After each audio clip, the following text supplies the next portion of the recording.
que fazer muito rápido.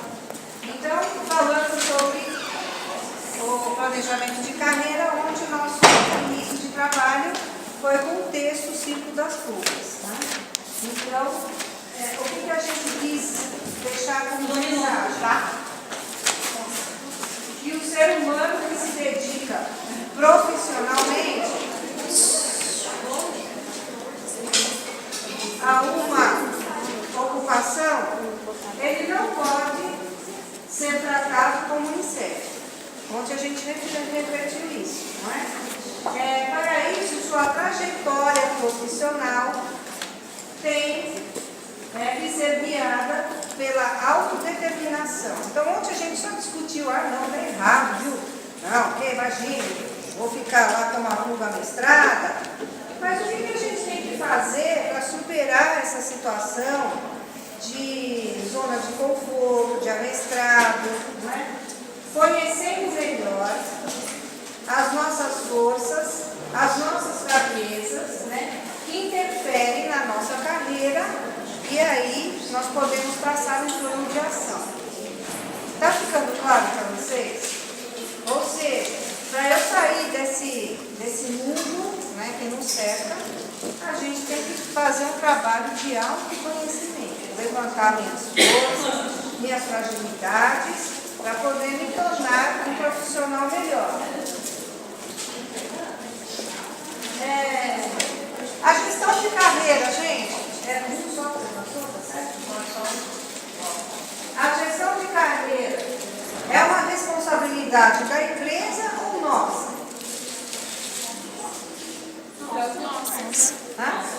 Das duas partes? Mas é mais de quem? Nossa. Nossa, estão treinadíssimos, né? Muito bem. A gente vai ver a responsabilidade da empresa, mas o foco maior, o interesse maior tem que ser nosso.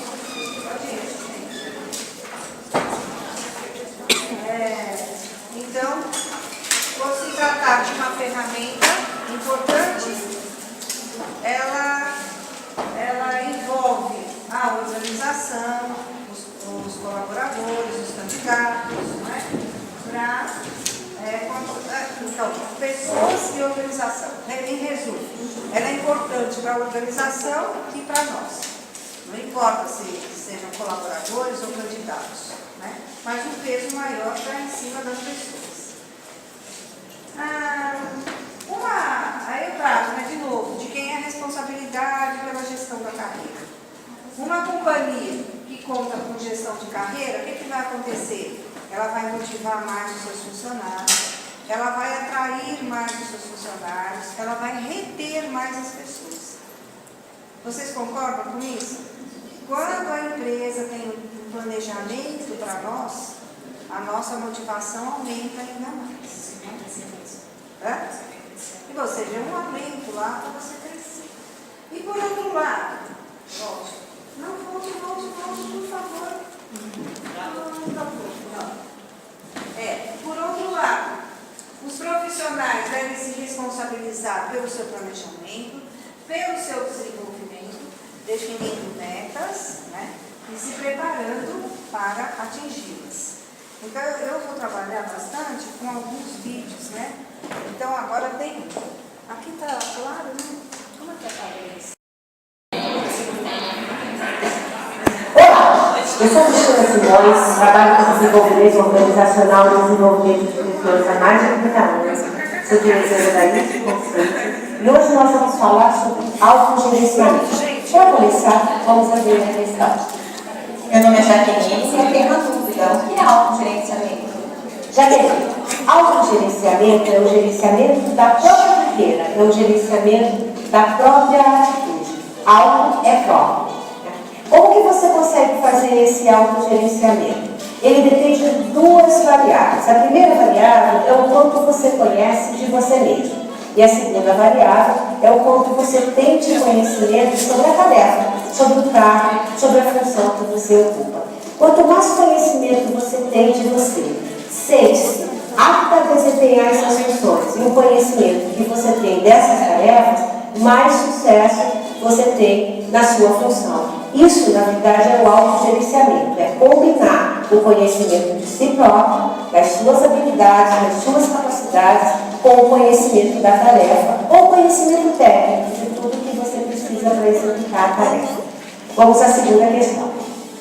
Olá, meu nome é Bianca. Eu gostaria de saber se o autogerenciamento passa pelo desenvolvimento pessoal. Sem dúvida, Bianca. Até completando o conceito de autogerenciamento, eu não consigo me desenvolver profissionalmente se eu não me desenvolver como pessoa. Como eu falei, um dos vetores do autogerenciamento é o autoconhecimento.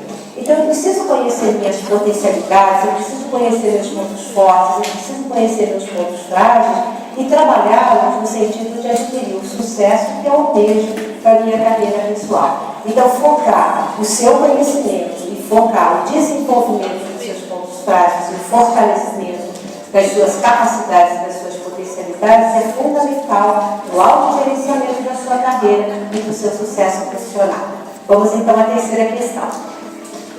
Olá, meu nome é José. Eu gostaria de saber como se adequar ao planejamento da empresa. Gisele, você fez uma das perguntas mais importantes para o sucesso profissional no tema autogerenciamento. Para você se adequar ao planejamento da empresa, você precisa entender o que é o negócio da empresa. Né? Por que você trabalha, por que você exerce a sua função.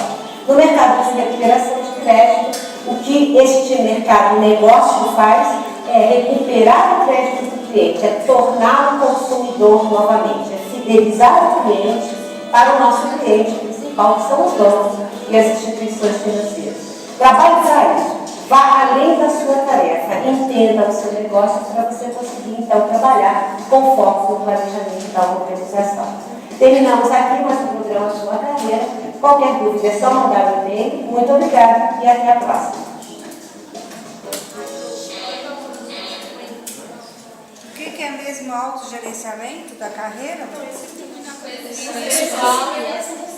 Conhecimento próprio de si, técnicas, habilidades. O que mais? Autoconhecimento. Conhecimento das tarefas.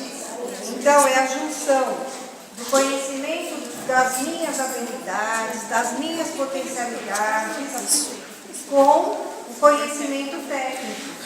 Isso é o autogerenciamento da minha carreira. Não adianta eu ter só o conhecimento técnico e não ter habilidades, não ter competências, por exemplo, para lidar com pessoas. Então, eu posso ter a formação técnica e não ter as habilidades suficientes, ou vice-versa. E o autogerenciamento da carreira é a junção dessas duas áreas. Ficou claro para vocês? Muito bom. Então, vamos continuar aqui. Daqui a pouco tem mais.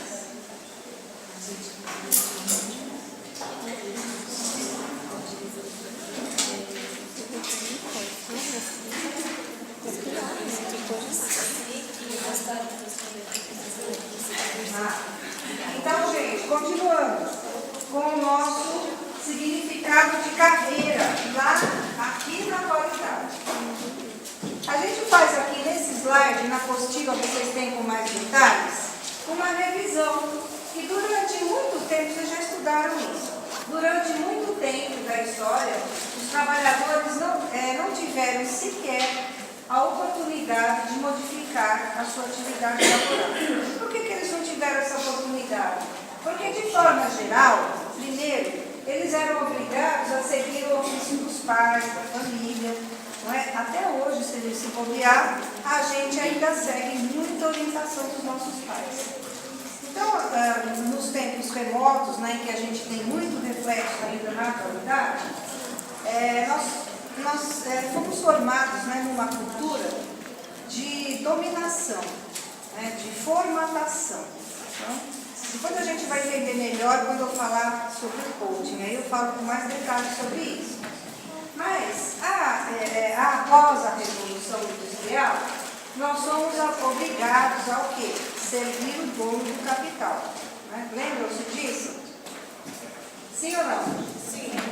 A gente entregava a nossa força de trabalho, né, em troca do quê? Das tarefas repetitivas. Vocês assistiram o filme do Charlie Chaplin? Sim. Fica bem claro para nós, não é? Então, Taylor estudou a divisão do trabalho e teve o quê? Muita na administração da carreira. Desde aquela época, a gente já começou a ter uma forte influência, por quê? Porque a trajetória profissional, gente, ela propunha um crescimento no nível hierárquico. Não é do tempo de vocês, mas antigamente costumava dizer que as pessoas entravam de calça curta e saíam diretor, ou seja, entrava como voz e saíam diretor, porque a carreira era muito longa. E a carreira era a responsabilidade de quem? Da empresa. Então, eu entrava na empresa e estava sossegada. A responsabilidade pelo meu crescimento nunca era minha, era sempre da organização. Por isso que a trajetória profissional no tempo de Taylor traz esse reflexo, né? Até os dias atuais a gente vai ver isso já já. Bom, então, somente a partir da década de 90 é que esse cenário começa a sofrer transformações. Por que mudou? Várias coisas, né? A globalização, a tecnologia, a competitividade. Começou a mudar esse cenário de estabilidade, né? De todo esse modelo que a gente vinha enfrentando até então. E de 2 décadas para cá, os trabalhadores já dão passos significativos para a mudança desse modelo. Tais mudanças, né, elas têm causado um ambiente, gente, completamente incerto para nós, porque a competitividade está muito alta. Hoje a demanda é grande para a mão de obra, mas em contrapartida a rotatividade das pessoas também está aumentando. Primeiro porque o ambiente está muito incerto e segundo porque as pessoas já estão se conhecendo mais, já estão se posicionando melhor no mercado de trabalho, já estão optando mais e escolhendo mais. Então nós estamos ficando mais ligados, né? Saindo um pouco daquele modelo taylorista que a gente trabalhava em troca do dinheiro. Hoje não, as pessoas já buscam um sentido, mais sentido para a sua carreira. Só volta um pouquinho ali. Então, atualmente fala-se em uma perspectiva de carreira possibilitada pela autodescoberta e pelo autodesenvolvimento. Atualmente a gente fala muito sobre isso. No atual cenário, o que eu trago aqui? Que as organizações elas já estão demandando muita energia para desenvolvimento de carreira. Elas descobriram que isso também é um fator importante para atrair e reter os seus talentos. Mas o que está acontecendo? As empresas estão enfrentando um grande problema, porque a gente ainda traz aquela cultura de transferência um pouco da responsabilidade do nosso crescimento para a organização. Nós ainda não estamos preparados para a autogestão da carreira. E as empresas enfrentam alguns problemas. Que problemas são esses? Primeiro, administrar pessoas acomodadas. Então, quando eu peço para vocês olharem lá para a empresa onde vocês trabalham e dar uma passada de olhos assim e falar, puta, esse cara está mais que acomodado já. Faz um tempão que, né, faz sempre a mesma coisa, altamente acomodado. As empresas também têm muita dificuldade de ajustar a expectativa dela com a expectativa das pessoas. Há esse forte desalinhamento. Por isso que hoje a gente não encontra resposta para muitas coisas, porque a empresa não alinha a expectativa. Dificilmente ela fala para o empregado, você está entrando aqui, eu espero que você atinja isso, o nosso objetivo para você é esse, eu espero esse resultado. Geralmente as pessoas entram e já tem que começar a trabalhar. Então esse desalinhamento, ela desajusta, né, uma série de coisas.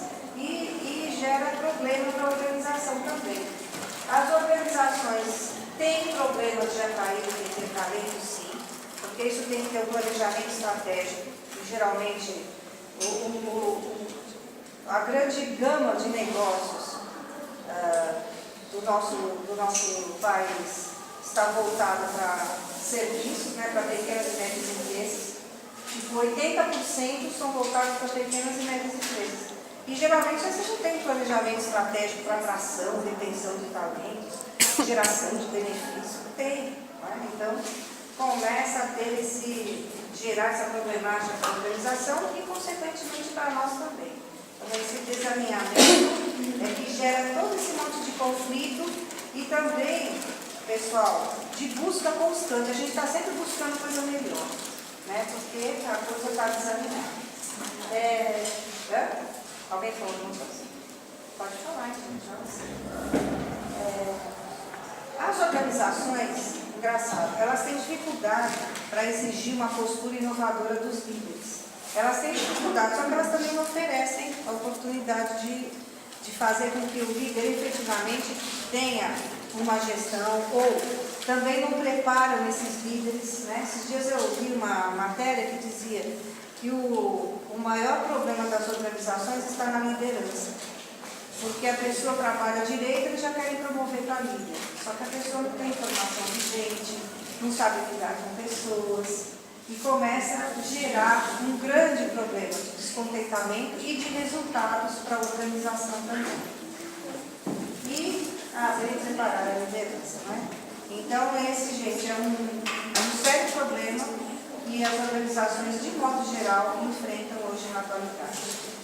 Se você pedisse para eu resumir esse problema aqui, eu diria para vocês o seguinte. O problema está no desalinhamento de interesses e expectativas. A partir do momento que a empresa faz um trabalho de alinhar a expectativa, o interesse do funcionário, o interesse dela, para ambos atingirem o objetivo, a motivação aumenta. Então não adianta falar que vou te dar benefício para reter talento, vou te dar aumento de salário para reter. Você vai ficar um pouco, mas se o clima está ruim, se você não sabe onde você pode chegar, não adianta que você não vai ficar. Então o buraco é sempre mais embaixo. Não adianta criar estratégias paliativas, porque o problema ainda vai continuar. Ok? Então eu trouxe uma reflexão aqui que eu gosto muito do filósofo Mário Sérgio Cortella. Conhecem eles? Conhecem ele? Conhecem sim. É que vocês vão olhar a carinha dele agora, eu vou lembrar. Mas eu gosto demais dele, ele tem umas reflexões maravilhosas. E ele fala um pouco, né, dessa questão do trabalho alienado. Ontem a gente falava um pouco como que era aquela palavra mesmo? Estagnação, alienação, acomodação. E o Mário Sérgio, professor, filósofo, ele faz uma reflexão ótima para nós. E eu trouxe aqui um vídeo para vocês verem. É tudo curtinho, tá? Nós não superamos o terrorismo na totalidade, inclusive porque, para que ele fosse superado, nós teríamos, inclusive, de sofrer uma série de atrasos na nossa capacidade produtiva no cotidiano. Algumas das inspirações do terrorismo, como, por exemplo, a utilização do trabalhador como uma parte da ferramenta, lembrando aquilo que é expresso no tempos modernos do Charles Chaplin. A cena mais expressiva dos tempos modernos, aquela em que ele cai na máquina e vai nas engrenagens, não é ele como uma engrenagem, mas é que ele não morre. Isto é, ele é tão aderente àquela mesma máquina que ele é uma máquina dentro dela. Ele vira para lá e para cá, dentro daquilo que aparece como parte da cena, mas ele sai vivo do outro lado. Isto é, ele e a máquina são a mesma coisa. Essa visão que o terrorismo pode trazer como melhoria da capacidade de produção, ela foi decisiva enquanto intenção para o incremento exponencial da produção humana. Fazer hoje um que se descarte de qualquer maneira, por exemplo, a linha de produção terrorista, ou mesmo a percepção fordista inicial, né, da capacidade de organizar a estrutura, ela não é superável. O que se superou foi a desumanização com uma convicção descartável. Isto é, o trabalhador, o homem e a mulher que atuam no processo, mesmo que de base terrorista, para aumentar a capacidade produtiva, eles não podem ser entendidos como parte daquela máquina e nem como máquina. Ao contrário, é necessário, inclusive, que ele seja preparado para outras atividades, outras tarefas e se sinta reconhecido no que faz. Se nós observarmos, por exemplo, uma orquestra, ela tem um funcionamento em que cada um tem a sua tarefa. Nem todos fazem a mesma coisa o tempo todo, mas uma orquestra tem grupos seria uma forma terrorista até. Você tem um grupo de sopro, de oboés, tem um grupo de violinos, tem um grupo de cordas, tem um grupo de metais. Isto é, eles têm uma forma de sintonia dentro dessa diversidade. O que se tinha no terrorismo original era apenas a monotonia da ação. E hoje se trabalha com a perspectiva que é de ter uma harmonia maior. Muita gente ainda é saudosa da exclusiva forma terrorista. Mas isso hoje, especialmente com as plataformas digitais, leva a uma mudança muito rápida na percepção. Algumas coisas, mesmo no campo da agricultura, da produção agrícola, elas persistem. Já há uma mudança, mas ela não é tão veloz quanto os outros processos. De qualquer maneira, o que vale, é a grande novidade, é que supor que já podemos sepultar, né, podemos enterrar a concepção terrorista na totalidade, isso de maneira alguma, aliás, nem deveria, porque ela tem vários princípios que não são descartáveis, e que tem um nível de aplicabilidade que ultrapassa o século, né, da sua origem. Dentro do provérbio chinês, você usa o nome que não sei se torna parecido com a mãe. Você acha que o próprio terrorismo acaba impondo essas relações de trabalho um pouco de contribuir? Sim, claro, pois na concepção terrorista pura, tal como ela apareceu e depois foi aplicada, né, essa identificação homem-máquina, ela não era uma identificação em si, ela era muito mais uma perda da identidade da pessoa. Portanto, uma desumanização, uma robotização. Sabe-se a palavra robô vem do cérebro robota, que significa escravo, servo, no sentido original da palavra escravo, aquele que faz porque ele é parte, né, de uma ferramenta dele mesmo, é uma ferramenta nesse sentido robótico. E o terrorismo, na sua expressão prática em algumas organizações, ganhou sim, né, esse feitio. Mas hoje, especialmente em algumas nações que têm uma profusão maior, né, de novas formas de trabalho, novas formas de produção, essa percepção leva a uma quebra da capacidade, inclusive, de adesão e de melhoria da qualidade, da competitividade da organização.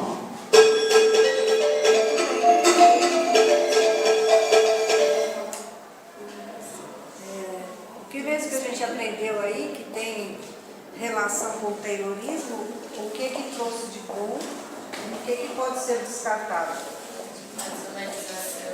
A desumanização. E as pessoas não podem ser vistas como máquinas. Sim. E a parte boa é a melhoria da linha de produção. Então, tem mais uma coisa boa. Sim, tem mais uma coisa boa também. Que as tarefas, queiram ou não, gente, têm que ser divididas. Né? E aí, o que precisa? Uma energia maior, como ele deu o exemplo da orquestra. Então tem que ter, cada um toca uma parte, um instrumento, mas tem que ter sinergia e motivação, tem que ter uma dinâmica. E de repente, né, do jeito que na maioria das empresas ocorre, é que as partes trabalham estáticas, né, sem essa interação. E quando não tem essa interação, aí sim, parece que a gente retoma o terrorismo, né, o estado terrorista, e começa a gerar o quê? Um monte de desavenças no ambiente de trabalho, porque não há comunicação. As pessoas vêm trabalhando estaticamente. Então isso ainda é o resquício, mas como ele disse, tiramos a parte boa e a parte ruim. Até lá no trabalho, até o layout das mesas são para que cada um fique no seu, assim, elas são fechadas. Aí eu não fico conversando com o celular. Eu tenho que sair fora. É terrorista, não é modelo. É um modelo terrorista. Cada um faz o seu sem aquela interação. E aí a gente falou de desenvolvimento de carreira, não é? Em carreira autogerida. Como é que a gente pode ter um planejamento, pode ter uma interação e crescimento se a gente não se comunica, né, com a organização? Então, a gente fala do autoconhecimento. Olha, eu tenho estudado muito sobre isso. E o autoconhecimento, ele vem no topo da lista. Se a gente não promover esse trabalho de autoconhecimento, de autodesenvolvimento, a gente nunca vai sair desse modelo terrorismo. A gente nunca vai sair daquele aquário das pulgas amestradas. Como é que eu tenho que fazer, então? Promover esse trabalho comigo mesmo. Quando eu promovo esse trabalho de autoconhecimento, eu começo a adquirir um poder. Vocês já ouviram dizer que quem tem conhecimento tem poder? Não é? Não é só o quem manda que tem poder, é quem tem conhecimento que tem o poder. E se eu começar a trabalhar um pouco mais esse autodesenvolvimento e o autoconhecimento, eu vou me tornar uma pessoa muito mais proativa, não é? E a minha chance de sucesso vai aumentar. Então, diante desse cenário competitivo, de constante mudanças que nós vivemos, é relevante trabalhar a mudança de modelos, a mudança de paradigma. Traçando o quê? Nosso planejamento de carreira, não é? E encontrar uma maneira de colocá-lo em prática. Desejo que até o final, através do nosso PDI, por isso que eu não vou falar já do PDI, tá? Nós vamos traçar o nosso modelo de carreira. Aí vocês vão descascando, assim, como se fosse uma cebola. Tá? Mas eu vou, não já estou chorando um pouco. Provável que me programemos para a próxima aula falar um pouquinho mais sobre isso. Okay. Então, em primeiro lugar, colocamos a importância de identificar e responder as questões sobre o autoconhecimento, para a gente obter o quê? Mais clareza sobre as nossas potencialidades, sobre as nossas competências, sobre as nossas fragilidades. Eu tenho certeza que se vocês treinarem, responderem exercícios, olhando para vocês, num processo seletivo ou numa entrevista até com gestores, vocês vão se sair muito melhores. Porque hoje, se eu perguntar assim, qual é a sua, Lohane, qual é o seu ponto forte? Aí você fica assim, não sei, é capaz que eu nem tenho. Porque a gente não trabalha isso em nós, a gente não cria essa possibilidade. Não é?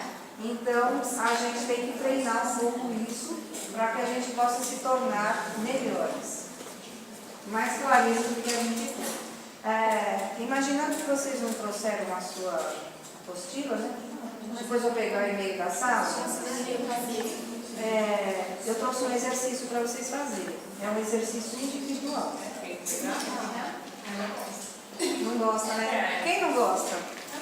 Não, tem gente que não gosta mesmo. Né? Eu tenho vários alunos que falam, professora, eu não vou fazer porque eu não gosto. Mas é uma opção que a pessoa tem. Primeiro, que eu queria dizer para vocês que essa é uma ferramenta de coaching.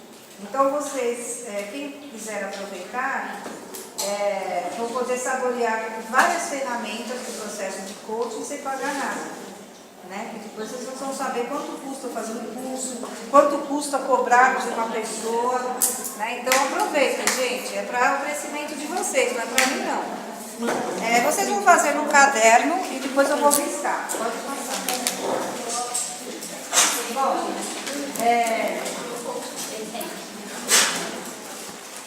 todo esse automapeamento que vocês vão realizar agora, eles vão trazer bastante benefícios, porque vocês vão poder fazer uma análise das suas potencialidades, daquilo que é bom, daquilo que vocês gostam. Né? No final vai trazer, a gente espera trazer um retorno positivo. Então, leia atentamente as questões abaixo. Em uma folha, complete por escrito as frases a seguir. Escreva tudo o que lhe vier à cabeça, mesmo que lhe pareça estranho. Pode passar. Então, por exemplo, eu me avalio como. Então eu quero dizer para vocês o seguinte: no processo de coaching, quando eu faço atendimento no meu cliente, eu dou esse exercício. E eu consigo avaliar onde está o problema dele e o que ele deve fazer para melhorar. Na sala, Às vezes eu consigo fazer isso para ajudar alguém que fala, não, me ajuda, professor, eu preciso, eu tenho essa fragilidade. Então eu consigo analisar, fazer um perfil da pessoa. Mas eu não sei se eu consigo fazer, né, de todo mundo. Mas quem quiser, a gente pode marcar um horário, conversar, para eu poder ajudar vocês. Então, tipo, eu avalio como, você vai falar qualquer coisa, eu me avalio como. Você vai falar o que vier a sua cabeça. Geralmente posso. Vai dizer o que você pode. Se puder escrever, é melhor. Não é assim, por exemplo, eu posso tudo. Isso não vai trazer nada. O que você pode? Detalhe um pouquinho mais. Eu gosto muito de, ou normalmente me interesso por. Procure detalhar um pouquinho o que você interessa. E assim vai. Então, se quiserem copiar a questão... é porque vocês...